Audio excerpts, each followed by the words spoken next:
Jadi saat ini bank adalah alarmnya nyala merah. Nah, teman-teman bisa bayangin, kalau bank udah nyala merah kayak gini, apakah kita masih bicara nanti? Buat Sobat Bisnis Hack yang baru menonton channel ini, bisa klik like, subscribe, dan nyalakan notifikasi yang di bawah untuk dapatkan informasi video terupdate seputar bisnis. Selamat Kaizen dan selamat datang di channel YouTube Bisnis Hack. Halo semua, Sobat Bisnis Hack. Kejutan! Ada yang mulai gabut nih dan bingung mau ngapain. Mau rebahan lagi, tapi badan udah pegel-pegel. Oke, gimana kalau sekarang kalian menangin hadiah dari Bisnis Hack aja? Caranya gampang. Dapetin ebook karya Bosman Mardigu, ada juga ebook tentang leadership dan seni berbisnis hingga building tim yang militan. Caranya gampang, bisa sambil rebahan aja. Pertama, spam like di video-video channel ini. Kedua, ajak orang terdekatmu untuk subscribe. Jangan lupa screenshot sebagai bukti. Ketiga, klik link di bawah ini untuk akses e-booknya ya. Lakukan ini sekarang juga. Keempat, tulis di kolom komentar video ini kalau kalian sudah ikutan dan berhak menangin e-book-e-booknya.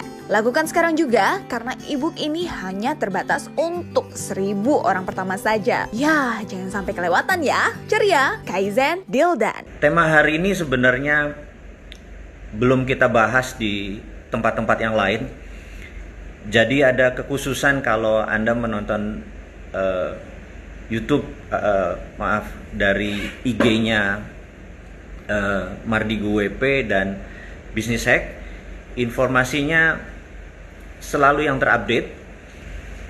Jadi kita teman-teman, sebelum memulai, Anda masih semangat ya, berada di rumah, berada di stay from home dan work from home.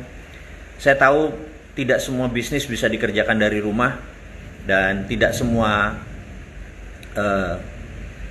orang nyaman di rumah gitu ya. Orang-orang introvert mungkin bisa tahan, tapi orang-orang ekstrovert sudah bete, udah nggak akan tahan karena dia perlu touching, perlu ketemu orang, perlu menyapa orang dan lain sebagainya. Jadi tetap semangat karena ke depan insya Allah semuanya segera berakhir dan saya akan memberikan solusi-solusinya. Baik, kita akan mulai dengan pertanyaan dulu ya. Oke sahabat semua dimanapun Anda berada, Assalamualaikum warahmatullahi wabarakatuh. Jadi ada pertanyaan pertama, sektor bisnis yang tidak berdampak pada corona apa aja gitu ya. Jadi setelah kita mereview corona selama 1 bulan ini, ada beberapa bisnis yang saat ini tidak terkena, yaitu nomor 1 konsumsi. Jadi yang namanya food, makanan nggak terkena dampaknya. Yang kedua adalah bisnis delivery system atau logistik dan delivery, itu nggak terkena sama sekali. Jadi saat ini memang lagi tinggi-tingginya permintaan karena berubah dari yang tadinya orang datang sekarang menjadi delivery system. Kemudian teknologi nggak berkurang. Inovasi mempermudah, teknologi adalah mempermudah orang lain menjadi lebih baik gitu ya. Nah kalau tujuannya teknologi ini rising. Kemudian yang naik lagi adalah spiritual event. Jadi banyak sekali ceramah menggunakan media online. Ini sekarang lagi tinggi-tingginya gitu ya. Dan terakhir adalah health system. Jadi health system ini benar-benar health system ya, benar-benar dari rumah sakit, dari medicine atau obat-obatan, farmasi, alat kesehatan dan lain sebagainya. Ini permintaannya off the scale, di atas skala. Kalau dulu misalnya 10 dengan optimisnya adalah 20, sekarang off the scale bisa 2000 gitu permintaannya naiknya. Itu pertanyaan bisnis apa yang tidak terpengaruh terhadap corona. Yang kedua nih pertanyaannya, apakah trading masih menguntungkan di masa pandemi? Ini bicara trading, ini trading saham tentunya ya. Maka jawaban saya adalah, oke, ini banyak yang komentar. Tulis ini apa namanya, banyak yang komentar sebelum saya menjawab itu. Saya akan terus running ini nggak apa-apa karena saya tidak terganggu gitu ya. Dan teman-teman saya harap juga nggak terganggu. Jadi trading saham saya harapkan Anda semua adalah stay away dari market. Jadi pada saat volatility-nya tinggi, volatility itu adalah pergerakan yang tidak terkendali. Kayak sekarang ini volatility tinggi, kelihatannya udah rendah gitu ya. Terus kita beli di bawah, terus nanti naik terus untung. Di saat volatility-nya tinggi, maka risk-nya besar. Memang benar, the higher risk you take, the more money you get. Semakin besar Anda mengambil resiko, semakin besar peluang Anda untuk make money. Tapi di sini adalah ada peluang untuk loss gitu ya. Di dalam bisnis itu yang paling utama adalah meminimize loss, kalau perlu zero loss. Jadi di kondisi trading saat ini yang volatile, stay away from the market. Itu saran saya. Jadi jangan main saham, jangan main forex, jangan main yang high spekulasi gitu ya. Memang enak main di rumah Anda bisa ini, tapi sekali lagi jangan. Terus solusi yang tepat untuk strategi pangan ini menarik nih. Jadi di masa pandemi seperti ini, agility, apa tuh agility ya? Kemampuan Anda mantul gitu ya. Saya menceritakan filosofinya dulu. Yang penting itu bukan jatuhnya tapi mantulnya. Ingat, kita di dalam tren ya, jatuh, mantul, jatuh, mantul, jatuh, mantul. Jatuh itu bisa berkali-kali, tapi selama mantulnya lebih tinggi dari jatuhnya, maka Anda trennya naik gitu ya. Jadi agility adalah kemampuan kita mantul. Jadi jangan mikirin, ini jatuh nih, ekonomi jatuh, bisnisnya jatuh, ininya jatuh. Bisnis sampai kapanpun akan turun naik. Tetapi sekali lagi, Anda harus kemampuan mantul, dan mantul Anda harus lebih tinggi dari jatuhnya Anda gitu ya. Jadi trennya naik. Sekali lagi, apa itu agility? Agility itu begini. Kita tahu teman-teman saat ini yang berada di dunia restoran, fine dining tentunya ya, restoran fine dining, dan dunia hotelier. Hotel di Indonesia dari bintang non bintang sampai hotel bintang 5 atau 5 star with diamond. Maaf, ada geledek. Istighfar dulu. Jadi hotel dari non bintang sampai bintang 5 atau plus diamond ya, 6 star, itu di Indonesia ada 14.000 hotel. Hotel bintang 2, 3, 4, 5 saat ini 90% gone, nggak ada isinya. Dunia hotel saat ini directly ada 500.000 orang yang terlibat di sana. Semuanya berada di rumah, bukan sekedar work from home, tapi mereka stay at home forever gitu ya. Ini berita buruk. Nah, agility atau kelincahan Anda pebisnis ini di-challenge di masa-masa seperti ini. Jadi saran saya adalah ubah bentuk restoran dan restoran Anda, di hotel Anda ada restoran kan, dan restoran fine dining tadi untuk delivery system. Saat ini delivery menjadi darling. Jadi seperti tadi yang saya bilang, apa bisnisnya nggak turun? Delivery. Jadi produk Anda yang tadinya berada di fine dining, di mana orang masuk baru Anda mengkonsumsi, sekarang kita delivery. Jadi itu agility namanya ya. Nah, maaf saya agak kegangguin sama geledek ini, bukan sama tulisan. Jadi berapa kali saya terpecah konsentrasinya gitu. Tapi memang seru ya, jadi kayak ada back soundnya gitu. Nah, yang berikutnya adalah misalnya agility yang lain ya, Lipo saat ini merubah Lipo Mall Mampang yang baru akan jalan diubah menjadi rumah sakit seketika. Karena mall saat ini nggak laku, tenan banyak yang nggak masang, mall tersebut dirubah menjadi rumah sakit khusus corona gitu ya. Investasi mereka hampir sama dengan membuat rumah sakit, hanya ditambah ventilator aja gitu ya.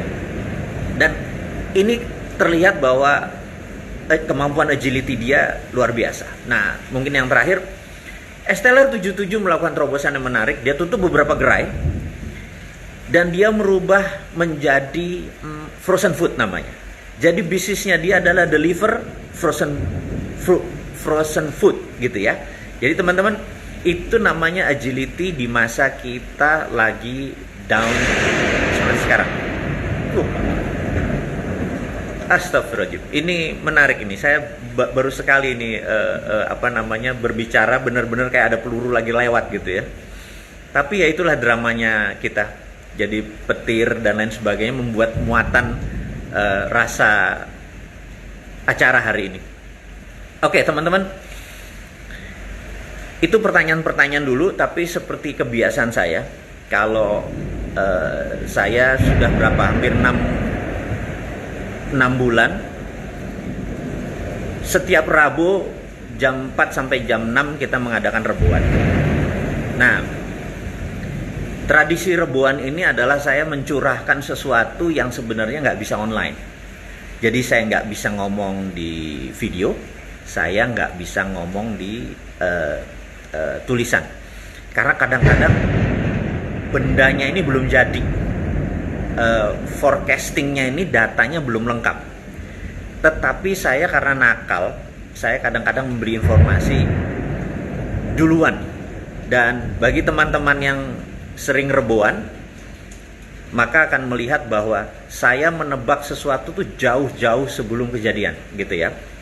Satu, memang saya biasa analisis.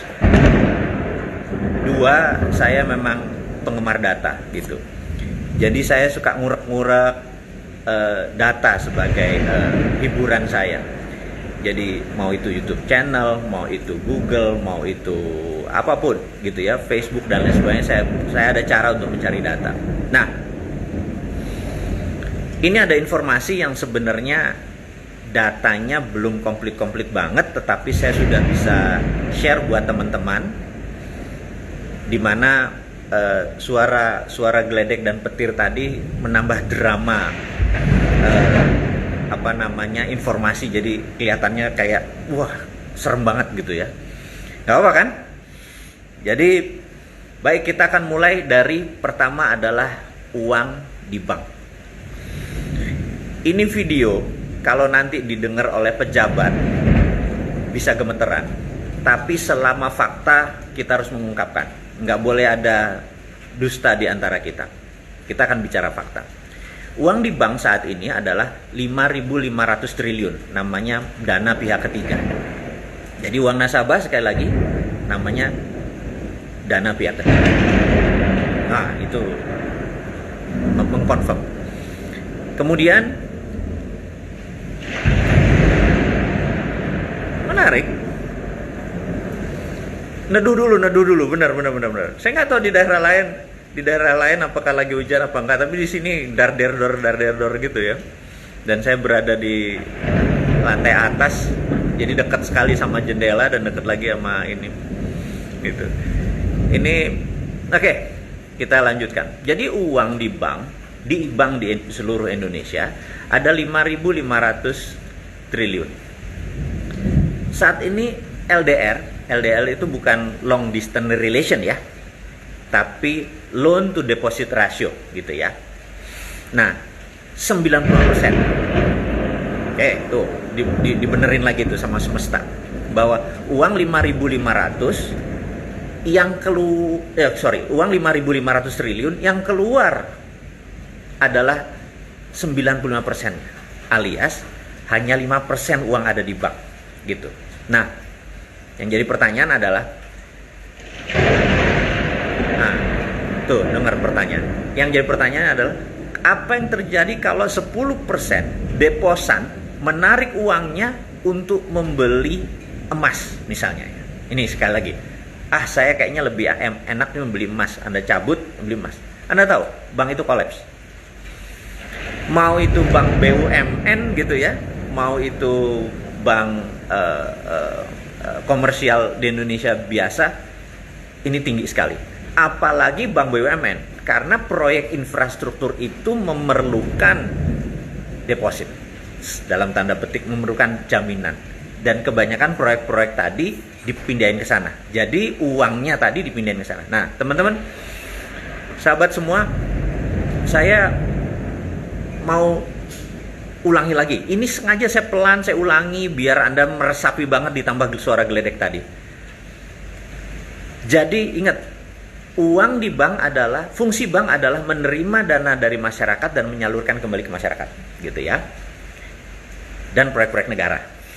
Nah, kemudian 95% sudah di luar uang, hanya 5% di dalam. Jadi LDR-nya, loan to deposit ratio-nya 90%. Tinggal 5% nih cadangannya. Jadi kalau ada 10% sahabat menarik, bank bisa kolaps, gitu ya. Nah, oke, sekarang ada pertanyaan kritis dari kita. Kita nanya nih para bankers. Saat ini tahun 98 UKM nggak kena, tahun 2008 UKM nggak kena, tahun 2020 UKM kena karena social distancing. Jadi yang membuat kita UKM ini sengsara saat ini adalah social distancing. Orang jadi nggak keluar, orang jadi nggak ke pasar, orang berkurang, gitu ya. Gara-gara social distancing ini UKM kepukul. Yang di atas belum tentu, nanti saya ceritain lagi. Yang di bawah kepukul semua. Dan ini telak. Oke? Jadi balik tadi ke LDR. Apa yang terjadi kalau 95% ini NPL-nya, nah NPL ini adalah non performing loan, gitu ya. Jadi loan yang tidak perform. Apa yang terjadi? NPL-nya naik, gitu.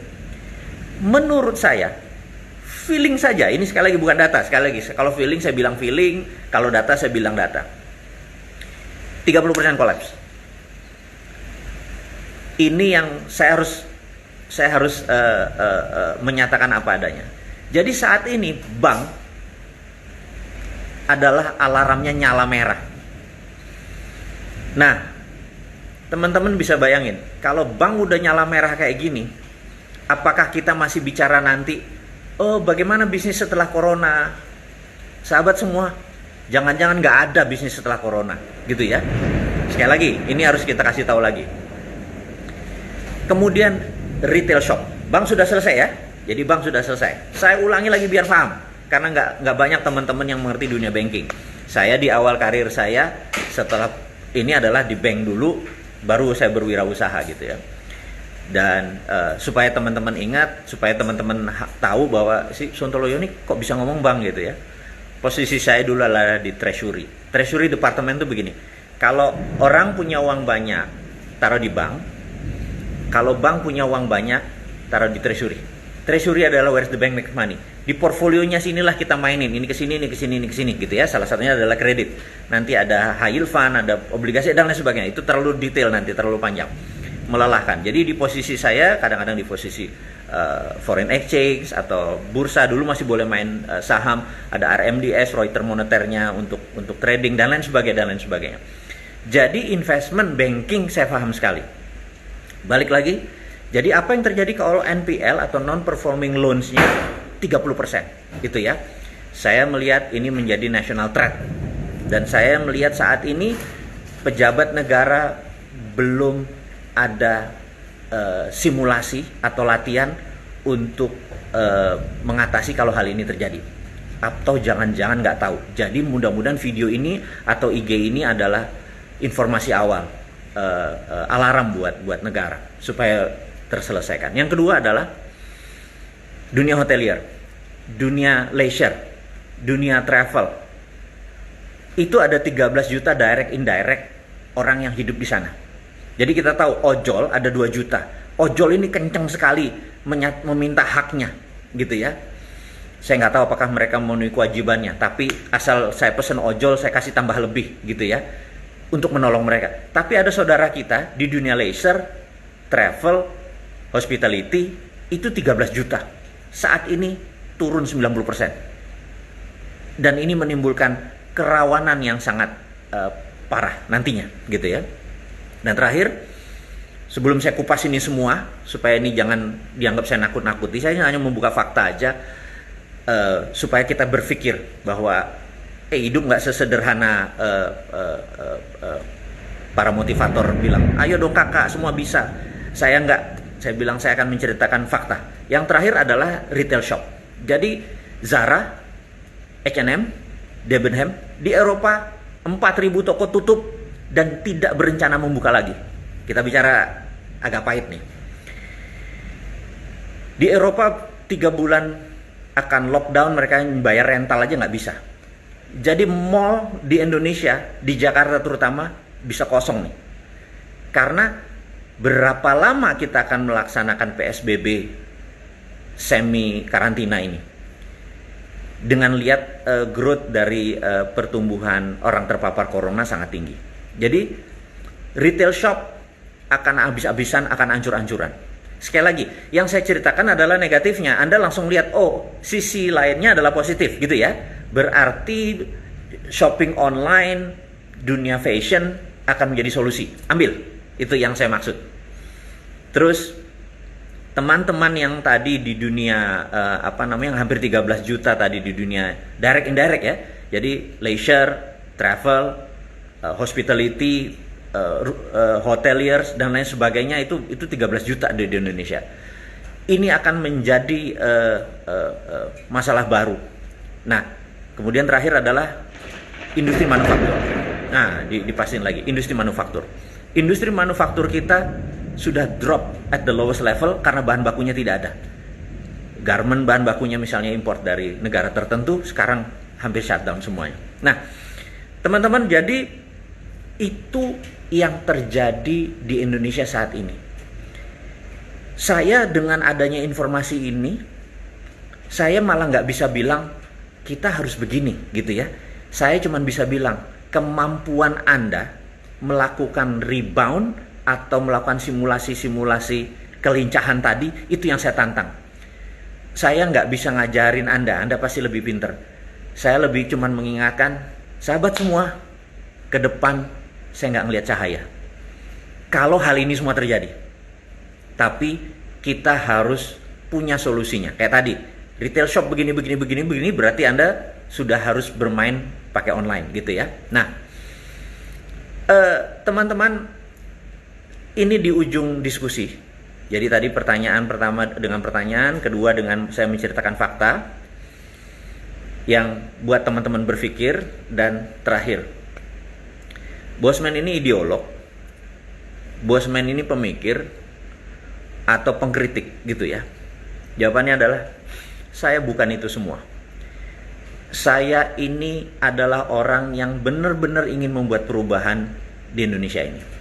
Jadi ini yang saya mau laporkan di terakhir hari ini adalah apa bisnis akan kita luncurkan berikutnya.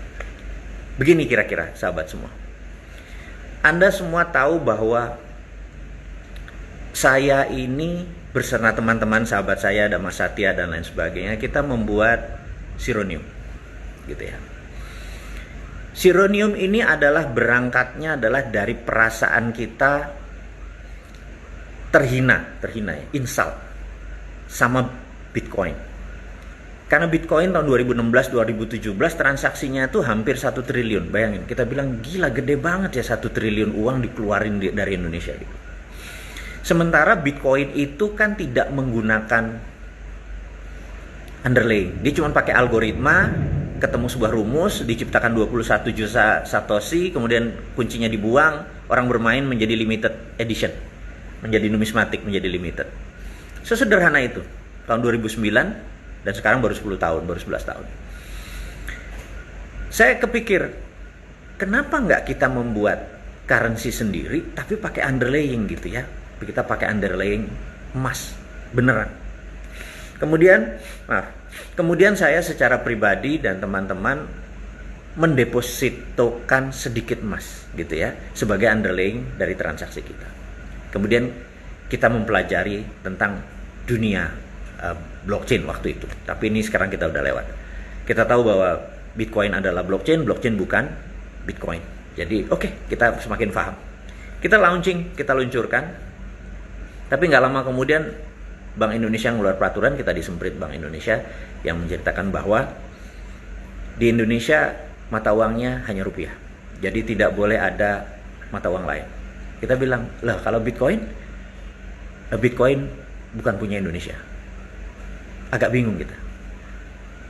Oke, jadi kalau saya membuat perusahaan di Malta, di Italia, di Malta based company, kemudian saya akuisisi PT Sironium Indonesia, Sironium menjadi global company. Betul ya? Ya, Sironium menjadi global company. Betul, boleh beredar nggak di Indonesia? Wah, kamu gimana ya ke NKRI-nya? Negara dapat pajaknya dari mana kalau perusahaannya jadi luar negeri? Anda ngerti kekosletannya pejabat. Begitu kita mau dagang, nggak boleh karena mata uangnya cuma rupiah, tapi Bitcoin boleh karena punya asing.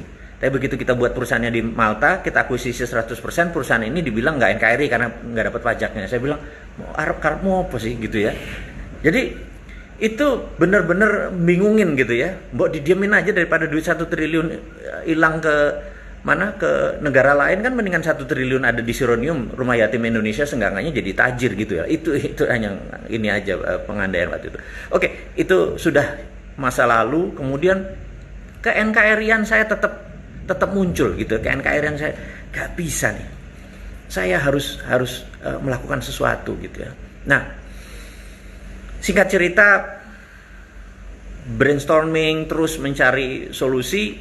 Akhirnya saya pikir, kenapa nggak emasnya tadi ya kita cetak aja 1 gram, 2 gram, 3 gram, 4 gram, 5 gram gitu ya. Kemudian oke. Nah, inilah yang akan segera kita luncurkan. Saya belum sebut namanya dulu, saya belum sebut brandnya atau strateginya, saya cuma mau memberikan apa yang akan kita lakukan. Jadi saya kasih contoh, misalnya sahabat semua, saya ambil sebuah nama. Waduh, namanya apa nih? Mas Yulis Mbak apa itu? Gitu ya. Namanya pada lucu-lucu. Mas Ari aja ya, Mas Ari gitu ya. Mas Ari ini pengen membeli emas, katakanlah 5 gram. 1 gram ambil langkah dari langit adalah 1 juta. Jadi 5 gram adalah 5 juta. Mas Ari memegang 5 gram, saya memegang yang 5 jutanya tadi. Terus sama Mas Ari mau diapain ini yang 5 gram disimpan? Dengan suatu harapan nanti naik, dijual, terus nanti kalau mau beli barang ya dipakai lagi rupiahnya gitu ya. Nah, kita punya teknologi sekarang. Saya berdiskusi dengan sahabat saya, mungkin teman-teman tahu Pak Gita Wiryawan, dia adalah Angkora, dia adalah pebisnis yang one of the best dari for investment banking di Indonesia atau investment company, seperti ada Angkora, ada Saratoganya Mas Sandi, terus ada Patrick Waluyo, ada Northstar, terus ada East Venture dan lain sebagainya. Tapi Angkora one of the best. Saya terutama nanti kita membangun platform di mana emasnya tadi kalau taruh di tempat kita, Anda akan punya di balance sheet Anda 5 juta persis. Jadi kalau tadi 5 juta beli ya, fisiknya dititip ke kita, Anda punya balance sheet 5 juta. Balance sheet ini ada di ATM Anda, ada di kartu GPN, gerbang pembayaran nasional. ATM ini Anda bisa belanjakan ke Indomaret, Anda bisa belanjakan ke debit card. Begitu Anda belanja 1 juta, gramasi Anda turun tinggal 4 gram. Kebayang? Jadi uang Anda, rupiah Anda sekarang punya underlying. Jadi Anda menghedge, apa yang menghedge itu ya? Memagari Anda punya uang. Yang dimana kalau sekarang rupiahnya tergerus terus karena inflasi, mendadak sekarang punya underlying emas tadi. Inilah yang saya pikir membuat teman-teman yang ke depan, kalau 10% uang bank tadi Anda putuskan untuk invest di emas, dan emas tadi taruh di sistem kita dan bisa transaksi langsung, bisa Anda buat. Sekarang kita lagi mau integrasi dengan OVO, dengan GoPay segala macam, sehingga Anda kalau transaksi gramasi Anda turun. Dan begitu Anda turun dari 4 juta, terus harga emas naik 1,1 juta, uang Anda jadi 4,4 juta lagi. Mulai kebayang ya? Itu ya seperti itu, karena uang Anda mengikuti pergerakan harga emas yang setiap sore di LBMA-nya, di London Price-nya akan tertera. Ini harga sekarang segini, turun naik. Sekarang sekali lagi, uang emas, uang rupiah Anda punya underlay. Itu filosofi bisnisnya. Itu segera sudah diluncurkan, segera akan diluncurkan, karena ini udah 6 bulan, IP-nya sudah ready. Teman-teman di dalam manajemen perusahaan yang ini tadi, ini adalah Sironium 2.0. Jadi Sironium akan migrasi semua ke sini, gitu ya. Jadi ini adalah gerakan kita. Nah, ini perusahaannya kali ini lokal karena apa? Ijab kabulnya sah. Anda punya rupiah, saya ambil maaf, saya ambil rupiahnya, saya kasih emasnya Anda taruh di tempat kita.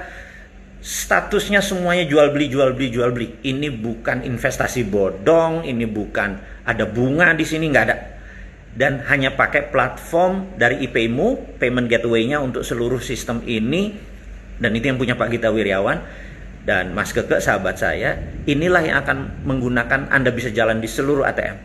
Sehingga ke depan kita akan melakukan banking 5.0 atau banking yang dilakukan, perbankan yang dilakukan oleh bukan bank. Jadi perusahaan kita ini akan menjadi banking 5.0. Ini akan menjadi terobosan baru di dalam payment, bukan sekali cara bayar. Dan ini adalah cara nabung yang efisien, karena di masa volatility-nya tinggi, the best adalah membeli emas. Tapi membeli emas fisik, Anda tidak lincah jual belinya, ke depan akan ini. Saya harapkan sebenarnya bulan ini, April ini sudah launching. Karena itu saya harus ngomong sekarang. Tapi teman-teman manajemen menyatakan, oke, sabar sebentar gitu ya. Tunggu tanggal mainnya. Jadi sahabat semua, itulah informasi kita hari ini. Jadi tadi saya ulangi lagi, ada konsumsi, delivery system, teknologi, health system, dan spiritual itu lagi naik daun. Kemudian yang beresiko adalah bank saat ini. Kemudian retail shop. Kemudian dunia leisure, travel, hospitality itu bermasalah. Dan kemampuan Anda melakukan agility. Dan saya pun di challenge, apakah saya ini cuma congornya doang yang gede gitu ya. Apakah saya bisa berkontribusi.